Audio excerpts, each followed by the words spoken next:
Hello, welcome to my channel. How much money are you guys spending on doing drugs?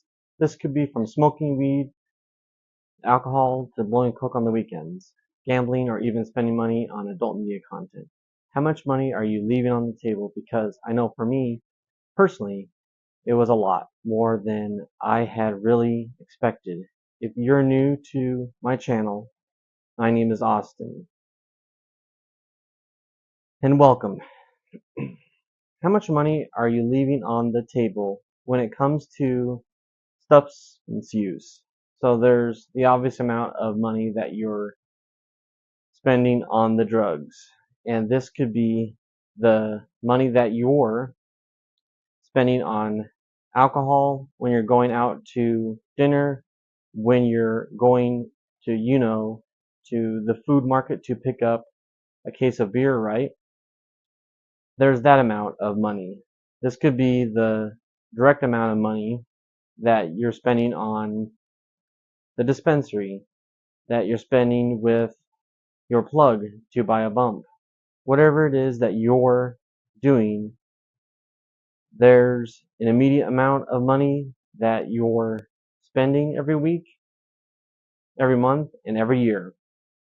And I would encourage you, some of you guys, to pause and think about that and comment down below in the comment section how much money you guys are spending on either nicotine, weed, alcohol, or others. Each week and each month and each year, okay? That's my request. The next question are you missing out on that money that you're spending on substances? So if you were to invest that money into something that could return on that investment, be so straightforward, could take that money that you're investing, you could throw it into a retirement account, you could throw it into the S&P 500, let's say, each year over multiple years and compound interest, expect to gain about 7 to 10% interest on your investment, right? Maybe now, I know at the time I'm shooting this video, they have some really good interest rates. Those are probably going to come down soon, that they have some really good ones and interest and earnings that you could be making on CDs and other conservative accounts. So here's the thing though. It's not only that immediate return on your money that you're missing out on, but you're also missing out on the compounding interest of that investment, right? So like you put $100 into the S&P, let's say, and gained 10% interest, and now you have $110. And you put another $100 in the next year, and now you have $210 in there. Well, you're going to make another 10% interest compounded upon that. So I'm going to try and explain like this, but like investments compound and you're missing out on, especially if you're in your 20s or 30s and watching this now, it doesn't only have to go into like stocks or retirement accounts. Maybe you could have used that money like I did and invested into starting a whole other business for yourself, right?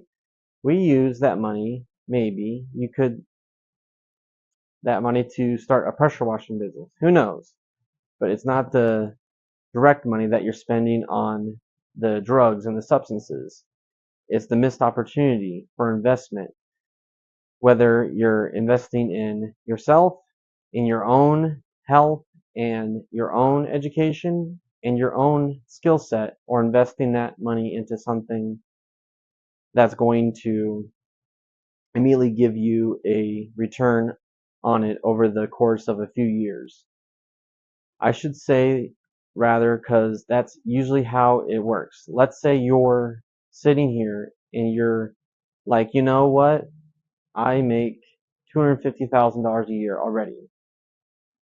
I make $400,000 a year $500,000 a year already. Well, alright, so you're making good money, but how much are you leaving on the table? What is your current performance score? So let's say you're drinking alcohol every weekend and smoking weed every weekend, and you're performing at 50% during the week when you're at work. Okay, Monday through Friday. Well, 2 questions of what if you were performing at 75%? What if you were performing close to 100%? Does that mean that every $250,000 could turn into $500,000 a year? Does that mean that $500,000 a year could turn into $1,000,000? What does 100% performance physically, psychologically, and spiritually look like? Imagine it. Having more time, more energy, drive more motivation. What does that translate to you financially? And I would really challenge you to think about what percentage of performance would you rate yourself at right now? Are you at 25%? Are you at 50%? Are you at 75%? And by getting rid of substances, is there, do you feel that could improve your physical health, improve your energy levels, give you more time to figure out how to go and make more money and perform better? Because you're leaving that money on the table, and then that's the money that could also be reinvested, whether it's stocks, business opportunities, real estate opportunities, or into yourself, like in self-development case scenario, or, personal development stuff, learning a new trait or a new skill set to go earn more income, because now now's the that it's this number is really starting to add up, right? So for me, maybe it wasn't anywhere from, in my worst, a few hundred, maybe at $500 a month, but it was probably over $1,000 a month easily on alcohol I was buying, the weed I was buying, and the nicotine products I was buying. It's like, okay, maybe there was a point in my life where that wasn't that much money because my income could support it. But man, when I look at that damn $10,000 or $20,000 I wasted during those 9 years, that could have been a really nice down payment for a rental property, or that's a really nice chunk of money to start up another business, right?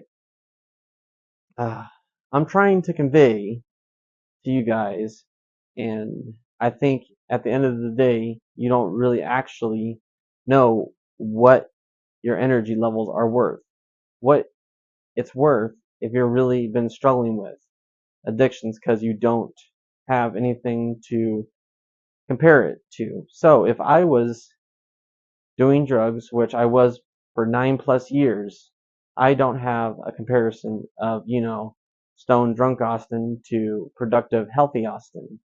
I don't have a comparison on that. So I don't think you actually can put a number on more time, more energy, better physical health. That's the end of the video. Follow me right into the next video, guys, where I give you a full guide on how to quit smoking weed.